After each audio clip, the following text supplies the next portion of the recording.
아파트 5층 정도는 거의 엘리베이터를 타고 올라가죠. 배달할 때 힘드니까. 근데 5층에서 배달하고 나서 내려올 때 엘리베이터가 고층에 있으면 그냥 저는 뛰어 내려옵니다. 그게 더 빠르니까요. 5층에서 뛰어 내려오는데 제 왼쪽 발바닥이 떨어졌다 붙었다 하는 느낌이 들더라고요. 뭔가 싶어서 바닥을 봤더니 제 신발 바닥이 다 닳아가지고 덜렁덜렁 하고 있더라고요. 그래서 그걸 뛰어냈는데, 저번에 제 오토바이 앞바퀴가 다 닳아서 이제 얘도 신발을 갈아줬죠. 타이어를 갈아줬는데 정작 제 신발은 들여다보지도 않았었네요. 아예 바닥이니까 위에는 멀쩡한데 바닥이 다 닳아가지고 그 상태가 됐더라고요. 저도 얼른 저한테 신발을 하나 새로 구비를 해서 사줘야겠습니다. 굽가리 하듯이 바닥을 갈 수도 없고 하나 새로 사야 되는데, 오토바이가 많이 뛸 만큼 저도 많이 걷고 뛰었죠. 이 신발을 신고. 신발도 좀 봐주고 해야 되는데 항상 신발 바닥 볼 시간은 없네요. 그렇게 뛰어다니고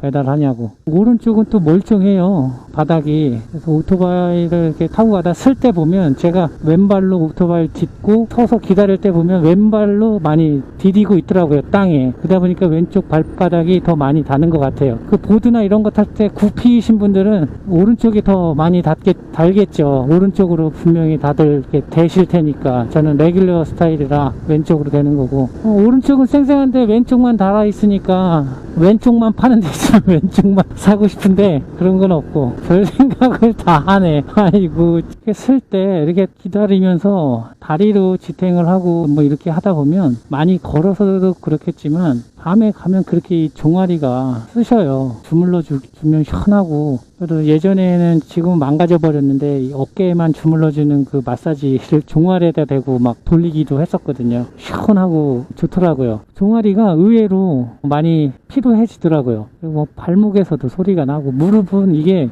쓸 때나 이럴 때 큰 충격은 아닌데 계속 이렇게 발로 디지다 보니까 충격이, 데미지가 계속 무릎 관절에 쌓이는 것 같아요. 그러다 보니까 무릎도 좀 아프고, 허리는 뭐 오토바이에서 앉아서 운전을 하게 되면 쇼바는 있지만 그 충격이 거의 이제 허리에, 척추에 오기 때문에 안 아플 수가 없는 것 같고요. 전 다 해봤잖아요. 또 치질도 해보고 별 뭐 안 아픈 곳이 없죠. 솔직히 어깨 다 딱딱하게 굳어있지, 팔목 아프지, 목 아프지. 정말 힘든 직업 중에 하나가 이 배달 일인 거는 맞는 것 같아요. 집 근처에서 일을 하게 되니까요. 밥 먹기 전에 적어도 3콜은 더 타는 것 같아요. 제가 막 용산구, 서대문구 이쪽에서 일을 하다가 이쪽으로 넘어오려고 그러면 앱을 끄고 넘어오니까 그 시간 동안 콜을 못하고 그 시간은 죽어버리는 시간이 되는데, 이 집 근처에서 일을 하니까 그 넘어오는 시간 동안 제가 콜을 계속 탈 수 있는 거죠. 앱을 잠깐 끄고 밥을 먹고 나서 다시 일을 시작할 수 있으니까, 평상시대로라면 적어도 진짜 3콜은 더 타는 것 같네요. 역시 콜은 동네바리가 최고입니다. 구리 쪽 롯데리아에는 엄청 밀려 있나 보네요. 신내, 양원 이쪽으로만 오면 그쪽으로 보내려고 계속 콜을 주는데요. 그쪽 롯데리아가 떠서 그냥 씹었죠. 그랬더니 좀 있다가 다시 같은 데가 또 떠요. 2번을 그렇게 오더니 그걸 다 2번 다 씹었더니 콜이 없네요. 중랑구로 빨리 중앙으로 나가야지, 그쪽으로 끌고 가려고 하는 거를 씹었더니 페널티를 주네요. 식사하고 나와서도 콜을 계속 붙여줬거든요. 뒷콜. 저녁 시간에도 콜이 엄청 좋았습니다. 끊임없이 콜을 붙여줬고요. 콜 수락을 하지 않으니까 이렇게 끊기네요, 콜이. 요걸 저는 페널티라고 생각을 하는데, 길면 10분 이상 할 때도 있고, 정말 많을 때는 몇 분 안 돼서 바로 콜을 줄 때도 있는데, 지금은 좀 기네요, 콜 안 주는 시간이. 이거 말을 하니까 들어왔는데, 잠깐만요, 이게 숫자가 14네요 멀티콜인데 14,000원이에요 이거 아무래도 엄청 멀리 갈 것 같아서 한번 확인을 좀 해봐야겠네요. 이렇게 원래 7자를 보면 긴장을 하면서 보게 되는데요, 14라는 숫자가 보여서 더 놀래서 봤더니 역시나 지금 여기가 신내역인데 픽업지는 중화역 근처예요. 중화역 근처에서 픽업지를 해서 고대 쪽 하나 떨궈주고 최종 마지막에 가는 곳은 보문역이네요.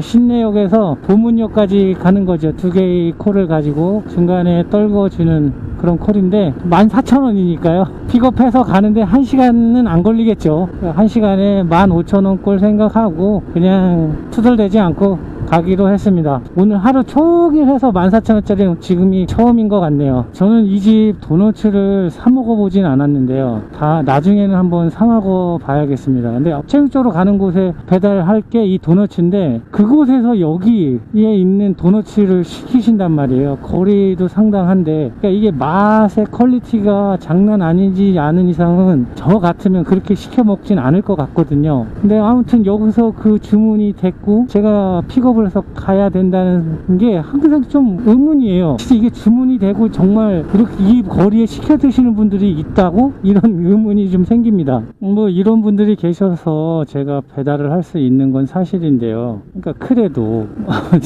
제가 아무리 수술을 먹고 배달을 한다고 해도 이게 좀 의문이에요. 그게 항상 그게 얼마나 맛있길래 그곳에서 여기에 있는 걸 시켜 드실까라는 생각을 좀 해요. 그리고 두 번째 픽업지는 치킨집인데 치킨집도 그래요. 이게 그냥 어디에나 있는 그 치킨집이에요. 근데 거기서 여기에 있는 굳이 그 아는 집인가? 그냥? 아무튼 그런 의문이 좀 생길 때가 있습니다. 배달을 하면서도. 이런 장거리 코는 지금 뭐 14,000원에 가고 있는데요. 멀긴 머네요. 최종적으로 와야 될 곳이 신내역에서 여기까지 왔으니까요. 그래서 이렇게 느끼는 거는 여기까지 가는 길에 그 한 콜은 그냥 털겨주는 셈이 된 것 같아요. 최종 목적지까지 금액을 가지고 오면서 중간에 그냥 하나를 내려주고 오는 기분, 그런 느낌이 착 듭니다. 이제 거의 다 와가네요. 종로 센트럴빌. 진짜 멀리 왔다 멀리 왔어. 이쪽으로 나오면서 약간 불안했었는데 분명히 중구로 나갈 것 같다라는 생각을 했는데요. 역시 앱 끄기를 했었어야 되는데 안 해놨더니 결국에 광화문까지 가게 생겼습니다. 시내에서 2콜 만에 광화문으로 가고 있습니다. 지금 콜을 하나 받아서 그쪽으로 가게 되면 집 쪽으로는 뭐 안 올 것 같고요. 거의 안 올 것 같고, 더 멀리 보내면 볼랬지 서대문 쪽으로 안 가면 다행이지. 그래서 저는 이번 콜을 완료한 후에 배달 후 종료하기를 눌러놓고 저는 앱을 끈 상태로 집 쪽으로 이동을 해야 될 것 같아요. 지금 중구 쪽으로 나가게 되면 금으로 넘어가서 한남동 쪽 찍고 용산 이쪽에서 또 돌게 될 것 같으니까요. 그 전에 지금 시간도 10시가 넘었어요. 그쪽으로 넘어가는 건 좀 아닌 것 같고 앱을 끈 상태로 다시 저희 동네바리로 할 수 있도록 그쪽으로 이동을 해야 될 것 같네요. 여기서 노원구까지 가려고 그러면 20-30분 정도 걸릴 텐데요. 그 중간에 앱을 켜서 콜을 받으면서 가려고 해도 이 각을 보니까 중간에 키면 다시 이쪽으로 넘어올 것 같은 생각이 듭니다.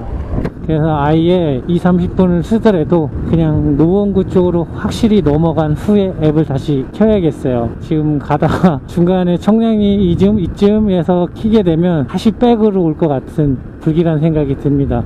그래도 수수료를 좀 줬기 때문에 다행이지, 정말 말도 안 되게 콜비로 여기까지 갖다 놨다 그러면 속상했을 뻔했는데, 그래도 뭐 콜비를 적당히 해서 줬으니까요. 20-30분 그냥 쓰겠습니다.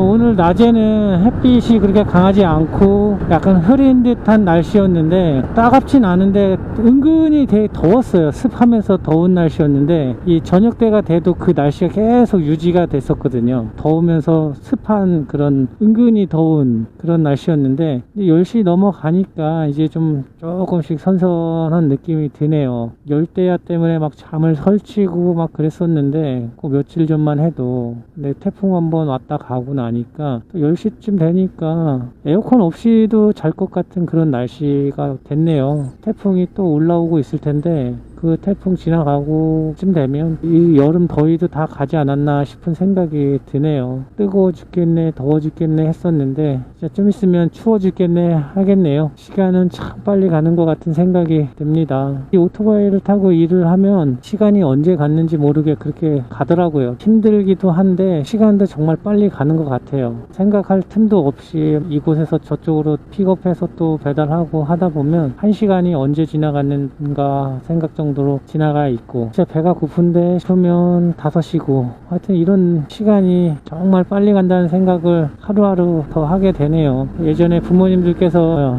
나이가 먹을수록 시간이 빨리 간다고 하시더니만, 저도 이제 좀 있으면 반백년 살았네요. 그래서 이렇게 시간이 빨리 가게 느껴지는 건지 시간이 이제 50km로 갈 때가 됐나 보네요. 저는 집에서 쉬는 날 빼고 일을 나오는 날에는요, 항상 헬멧 쓰기 전에 집에서 오토바이로 나오기 전에 씻고 하고 하면 그때가 제일 단정하게 정리된 상태예요. 오토바이에 올라서서 이제 헬멧 쓰고 하면 그때부터는 아예 이제 머리도 눌리고 다 망가지는 상태이기 때문에 일을 시작하기 전에 항상 사진을 찍습니다. 제 사진을. 벌써 이게 몇 년치를 계속 그런 식으로 해왔으니까요. 그 사진을 이렇게 쭉 보는데 맨날 볼 때는 몰랐어요. 제 얼굴이 변하고 있구나라는 거를 몰랐는데, 제가 찍은 사진을 쭉 보니까 많이 변해 있구나라는 걸 느꼈어요. 피부도 그렇고 눈가도 그렇고, 한마디로 늙었죠.